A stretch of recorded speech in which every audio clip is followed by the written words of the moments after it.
संघ का काम अनोखा काम है, one of its own kind ऐसा है। उसकी तुलना के लिए दूसरा काम उपलब्ध नहीं है। तो फ्रॉम नोन टू अननोन ऐसा उसको नहीं समझ सकते। उसको समझना है तो उसी को देखना पड़ता है, और देखने पर भी, दूर से देखने पर गलतफहमियां होती है। संघ को अंदर आकर देखना पड़ता है, अनुभूत करना पड़ता है, तो संघ के बारे में सही जानकारी मिलती है।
इसके संरक्षण के लिए, इसके सुधार के लिए, इसके आगे बढ़ाने के लिए जिन्होंने परिश्रम किया वो हमारे महापुरुष है। हम किसी भी पंथ के, भाषा के, कुछ भी हो, हमारी श्रद्धा उनके प्रति है।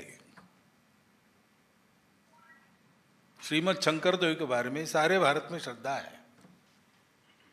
शिवाजी महाराज को सारे भारत में माना जाता है, राणा प्रताप को सारे भारत में माना जाता है। वो थे तो एक ही प्रांत के, बुद्ध बिहार के थे, महावीर बिहार के थे, ये सर्वत्र मान्य है, क्योंकि वो हमारा गौरव का मुद्दा है, हमारा सबका समान है। ऐसे जो लोग हैं, मातृभूमि की भक्ति, पूर्वजों का गौरव और हमारे इस संस्कृति की विरासत लेकर जो चलते हैं, वो सब हिंदू है। तो हिंदू को रिलीजियस कॉनोटेशन में नहीं लेना। हिंदू धर्म, हिंदू संस्कृति यानी खानपान और पूजा पाती से लिमिटेड नहीं है, वो इंक्लूसिव है, और भी लोगों को अंदर ले सकती है। अपनी पूजा छोड़े बिना, अपने रीति रिवाज छोड़े बिना मुसलमान, ईसाई भी इस देश से भक्ति करते हैं, भारतीय संस्कृति को मानते हैं और भारतीय पूर्वजों पर गर्व करते हैं, तो वो हिंदू ही है। तो असहयोग आंदोलन में गांव-गांव गए, जागृति करने के लिए भाषण किए, बड़े फियरी वक्ता थे, तो उन पर सेडिशन का केस हुआ उन भाषणों को लेकर। तो उसका बचाव दिया उन्होंने। उस समय आंदोलन की नीति थी बचाव नहीं देना, जो सजा होगी वो स्वीकार करना। तो सजा तो स्वीकार करने ही वाले थे, लेकिन उन्होंने कहा मैं डिफेंस का भाषण करूंगा।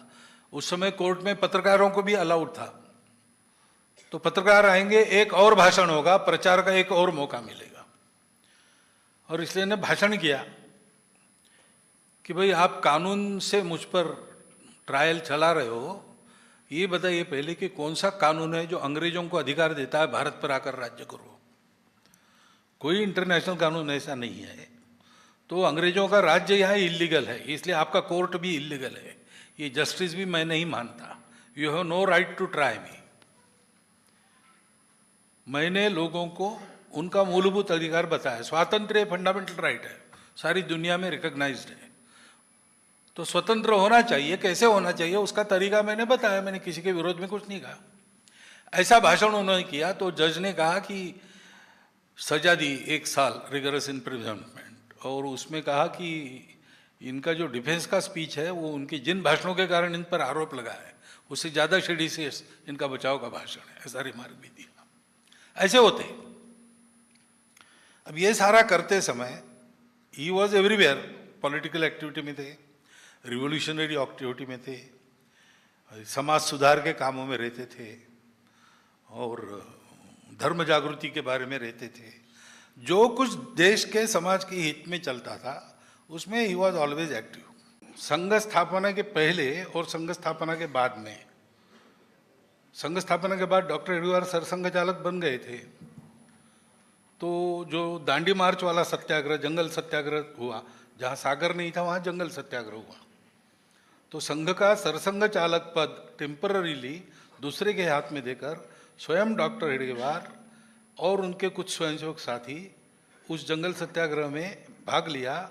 उनको 1 साल कारावास की शिक्षा हुई, 9 महीना जेल में रहना पड़ा उनको। तो ये उन्होंने किया है। 1942 के आंदोलन में चिमूर आष्टी महाराष्ट्र में 2 कांड हुए। वो चिमूर के सत्याग्रह में पहला बलिदान देने वाला वहां की शाखा का मुख्य शिक्षक था। 9 लोग वहां से कारावास में गए और उनको फांसी की सजा हुई। उसमें 7 लोग स्वयंसेवक थे। सेकंड वर्ल्ड वॉर के बाद जो एमनेस्टी हुई उसमें वो छूट गए, वो मरना नहीं पड़ा किसी को, लेकिन उसमें 7 लोग स्वयंसेवक थे। पटना में जो स्मारक है राजभवन के सामने, 5 लोग जा रहे, वो 5 वहां मारे गए राजभवन के सामने 1942 में। उसके पहले 2 स्वयंसेवक है।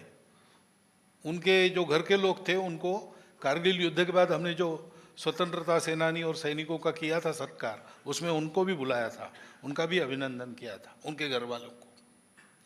ऐसा बहुत जगह है। अरुणा असफ अली अंडरग्राउंड थी, हमारे दिल्ली संघ चालक के घर में रहती थी, लाला हंसराज जी गुप्ता के पास। वसंत दादा पाटिल जो बाद में राजस्थान के राज्यपाल रहे, महाराष्ट्र के मुख्यमंत्री रहे, वो जेल से भागे, लेकिन बहुत कड़ा पहरा था, तो उनको 15 किलोमीटर दूर उस एरिया के बाहर के एक रेलवे स्टेशन पर पहुंचाना था। तो हमारे प्रांत संघ चालक महाराष्ट्र के, उन्होंने हमारे एक स्वयंसेवक को कहा, वो वहाँ पहुंचा, उसने उनको कंधे पर लिया और जंगल होते हुए कंधे पर लेकर उनको सुरक्षित ट्रेन में बिठा दिया। ये संघ की योजना थी। उनका नाम पड़सलगीकर, बाद में वो नेशनल चैंपियन कुश्ती के भी रहे और चेस के रेफरी भी रहे। उनको मैं 3 बार मिला हूँ। तो ऐसा बहुत स्वयंसेवकों ने किया है। हमने किया ऐसा डंका हम पीटते नहीं। वो करना कर्तव्य था, वो हमने कर्तव्य निभाया। हम न उसका कुछ रिकग्निशन मांगते हैं, न हम हमारी शेखी बधारते हैं। लेकिन संघ के स्वयंसेवक देशभक्ति के लिए ही काम करते, भारत ही उनका विषय है। और इसलिए कोई योजना नहीं थी इस आंदोलन की ठीक से, किसी को बुलाया आओ भाई चलो सभा को, ऐसा भी कुछ नहीं था। फिर भी जहाँ जैसी शक्ति थी वहाँ संघ के स्वयंसेवकों ने इसमें भाग लिया है। संघ का काम अनोखा काम है, one of its own kind ऐसा है। उसकी तुलना के लिए दूसरा काम उपलब्ध नहीं है। तो फ्रॉम नोन टू अननोन ऐसा उसको नहीं समझ सकते। उसको समझना है तो उसी को देखना पड़ता है। और देखने पर भी, दूर से देखने पर गलतफहमियां होती है। संघ को अंदर आकर देखना पड़ता है, अनुभूत करना पड़ता है, तो संघ के बारे में सही जानकारी मिलती है। तो असहयोग आंदोलन में गांव-गांव गए, जागृति करने के लिए भाषण किए, बड़े फियरी वक्ता थे। तो उन पर सेडिशन का केस हुआ उन भाषणों को लेकर, तो उसका बचाव दिया उन्होंने। उस समय आंदोलन की नीति थी बचाव नहीं देना, जो सजा होगी वो स्वीकार करना। तो सजा तो स्वीकार करने ही वाले थे, लेकिन उन्होंने कहा मैं डिफेंस का भाषण करूंगा। उस समय कोर्ट में पत्रकारों को भी अलाउड था, तो पत्रकार आएंगे, एक और भाषण होगा, प्रचार का एक और मौका मिलेगा। और इसलिए ने भाषण किया कि भाई आप कानून से मुझ पर ट्रायल चला रहे हो, ये बताइए पहले कि कौन सा कानून है जो अंग्रेजों को अधिकार देता है भारत पर आकर राज्य करो। कोई इंटरनेशनल कानून ऐसा नहीं है।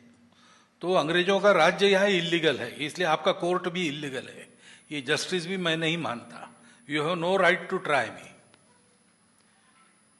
मैंने लोगों को उनका मूलभूत अधिकार बताया, स्वातंत्र्य फंडामेंटल राइट है, सारी दुनिया में रिकॉग्नाइज्ड है, तो स्वतंत्र होना चाहिए। कैसे होना चाहिए उसका तरीका मैंने बताया, मैंने किसी के विरोध में कुछ नहीं कहा। ऐसा भाषण उन्होंने किया तो जज ने कहा कि सजा दी 1 साल रिगरस इम्प्रिजनमेंट, और उसमें कहा कि इनका जो डिफेंस का स्पीच है वो उनके जिन भाषणों के कारण इन पर आरोप लगा है उससे ज्यादा सेडिशियस इनका बचाव का भाषण है, ऐसा रिमार्क भी दिया। ऐसे होते। अब ये सारा करते समय he was everywhere, political activity में थे, रिवोल्यूशनरी एक्टिविटी में थे, समाज सुधार के कामों में रहते थे, और धर्म जागृति के बारे में रहते थे। जो कुछ देश के समाज के हित में चलता था उसमें ही वॉज ऑलवेज एक्टिव। इसके संरक्षण के लिए, इसके सुधार के लिए, इसके आगे बढ़ाने के लिए जिन्होंने परिश्रम किया वो हमारे महापुरुष है। हम किसी भी पंथ के, भाषा के, कुछ भी हो, हमारी श्रद्धा उनके प्रति है। श्रीमद शंकरदेव के बारे में सारे भारत में श्रद्धा है। शिवाजी महाराज को सारे भारत में माना जाता है, राणा प्रताप को सारे भारत में माना जाता है। वो थे तो एक ही प्रांत के, बुद्ध बिहार के थे, महावीर बिहार के थे, ये सर्वत्र मान्य है, क्योंकि वो हमारा गौरव का मुद्दा है, हमारा सबका समान है। ऐसे जो लोग हैं, मातृभूमि की भक्ति, पूर्वजों का गौरव और हमारे इस संस्कृति की विरासत लेकर जो चलते हैं, वो सब हिंदू है। तो हिंदू को रिलीजियस कॉनोटेशन में नहीं लेना। हिंदू धर्म, हिंदू संस्कृति यानी खानपान और पूजा पाती से लिमिटेड नहीं है, वो इंक्लूसिव है, और भी लोगों को अंदर ले सकती है। अपनी पूजा छोड़े बिना, अपने रीति रिवाज छोड़े बिना मुसलमान, ईसाई भी इस देश से भक्ति करते हैं, भारतीय संस्कृति को मानते हैं और भारतीय पूर्वजों पर गर्व करते हैं, तो वो हिंदू ही है।